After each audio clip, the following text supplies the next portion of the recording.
Ladies and gentlemen, today I'm very excited. I want to share with you a property that is in Elizabeth in South Australia. Now, I bought this property here, right here behind me, 14 Northam Crescent in June 2022, right?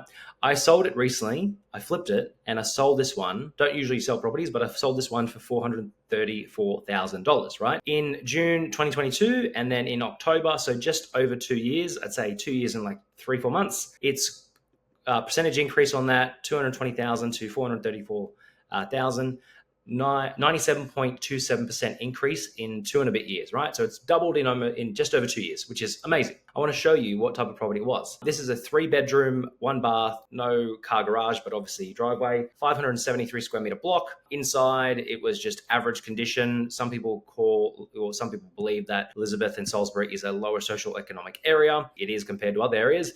But I bought at least like a dozen properties like this for myself over the years. My second property I ever bought back in 2011 was a property like this. And in 2022, roughly May 2021, I foresaw, basically, I had a vision that the Adelaide market was going to explode. And I followed obviously all the market trends and the market cycles. And prior to that, we were buying in Brisbane, and Brisbane was starting to go up, and it was going up quite quickly. I shifted and I started buying properties for clients in South Australia.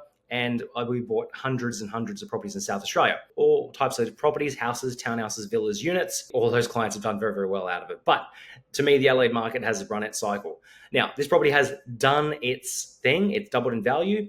And why I want to share with you this is because many people over the years have said, I would never buy in that area. And those types of areas don't have as good as capital growth as blue chip suburbs that are near the beach, and the expensive suburbs outperform them and have better quality tenants and better grow more, all that stuff, which is just a bunch of bullshit, basically.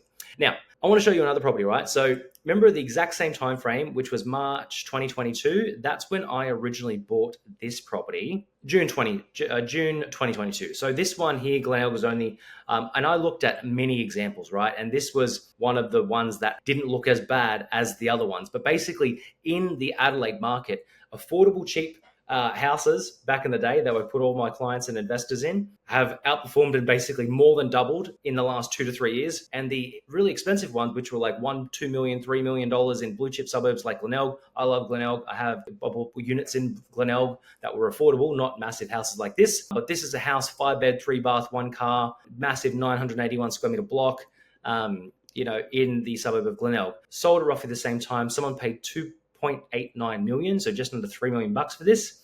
And right now, I don't even believe it's worth $4.35 million, but I'm going to be extra lenient and give whoever owns this property and the people that are really gung-ho on that expensive properties outperform, and houses that with bigger blocks of land outperform the other ones and all that kind of stuff. And that one that I bought in Elizabeth, right, in 14 Northam Crescent, was a semi-detached house, so it had a common wall, right? How much? Let's say it was worth $4.45 million, and they bought it for $2.89 million. So right now, let's say it's worth just under 4.5. Let's do the math on that. Now, this is a increase percentage calculator. 2.89 million increased to 4.45 million. That's only a 53% increase. Now, let's say it's worth 4.6 million. All right. 4.6 million, it still would be only a 59% increase. Now, you're probably thinking, what the hell? Maybe it doesn't make sense. But affordability to me always wins.